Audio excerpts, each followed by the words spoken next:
how to budget. We need it. We do. We need it. We need it bad. So I'm really excited to have her here. I'm excited to hear some tips. Let's welcome Jada Elam, and budget coach. You started your own business. Can you take us back to the beginning? How did you get started? So it was actually in college. It was around COVID time, so it was 2020. And I wanted to do something for college students so that they were able to actually budget their refund checks from their financial aid. I was able to save for my first car with my financial aid, and so I wanted to teach others how to do it. I did my first workshop, and it kind of just went from there. But I knew that money ran deeper than just calculating numbers, so I wanted to actually become a coach to teach them more about how to actually implement the budgeting rather than just trying to calculate numbers. Got you. So then there's this thing about there's a connection to emotions and money. Like, explain that. Well, I mean, if we think about it, money has really influenced how we live since the moment that we were birthed. Right. So where you go to school, the neighborhood that you live in, the car that you drive, and so many different things, to where now we understand that money can really affect how we view ourselves, how we view the world, and what's possible for us. Okay. Cool. Okay. Now I need to ask a personal question, and I gave her a heads up, guys. I'm not just like throwing this at her. I, as a mom, am somebody who would go broke for my kids. So what kind of advice would you give somebody like me who would give the shirt off their back for their kids, or anyone else they care about for that matter, Right. when they're trying to budget? So that one is actually a big question that I do get, and the biggest thing I say is boundaries. So I don't like to use the word limit, but boundaries are something that keep us safe. So if you think about a stop sign or a rope at the edge of the cliff, it's there to keep us safe, not to limit us.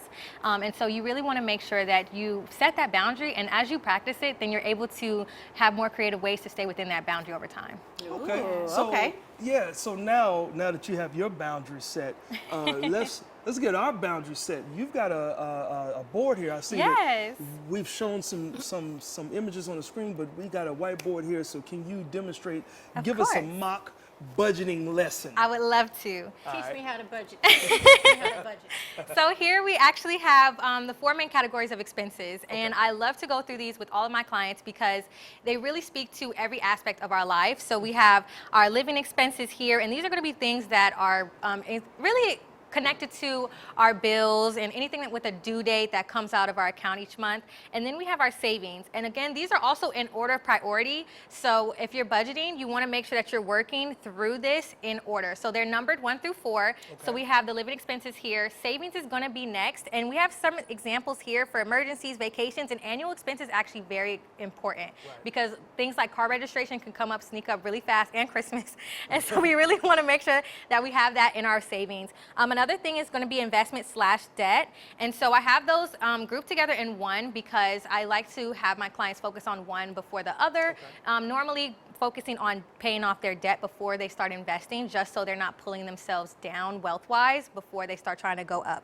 And then the last one is going to be fund/wants. And I like to tell people to separate their accounts based on the category of expenses, just so that we can have a lot more organization with our finances. So if you're going to budget for fund and wants and also for living expenses, keep those in separate accounts and not have them in the same one, so that you can then also lessen your stress and lessen the anxiety that it feels when you're like going up to the counter and then you're like, oh my goodness, if I spend this money, am I going to be taken away from my rent or my bills and things like that. So having these separate really does help on the day-to-day basis when you're spending. That makes so much sense. Got you. I've Yes. never heard that before. That's so smart. Yeah, and like, what are your tips for like budgeting when it comes to like interest rate, like bills versus natural bills? Like a natural bill is like your electricity, Right, your gas. right.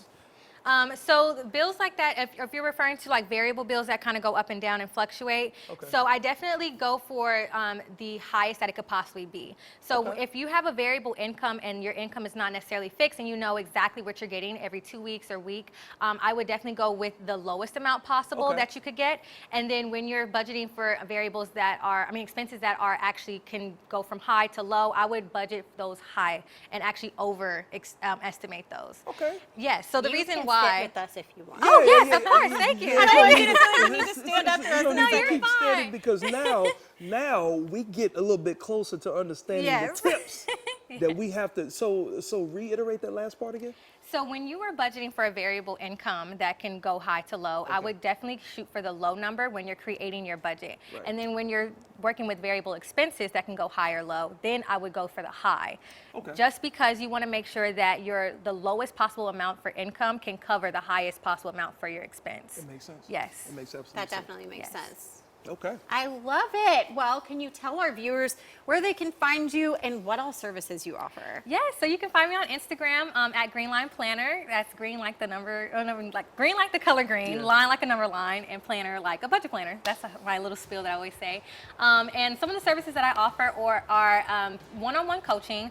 So that's something where it's more intimate. We work together for 3 months. Okay. And then I have other resources like budget templates through Google Sheets or Excel. And then I also have an app that you're able to use as well called the Digital Finance Planner. So all of that you can find on my website at www.greenlineplanner.com. Awesome, awesome. Well, thank you so much for stopping by, Jada, and giving us this information. Now, thank I see you. that you obviously spend your budget right. Your fashion is good. And when we come back, we have the most adorable little entrepreneur who's guaranteed to make you smile. Stay right there because there's more Living 757 coming right up.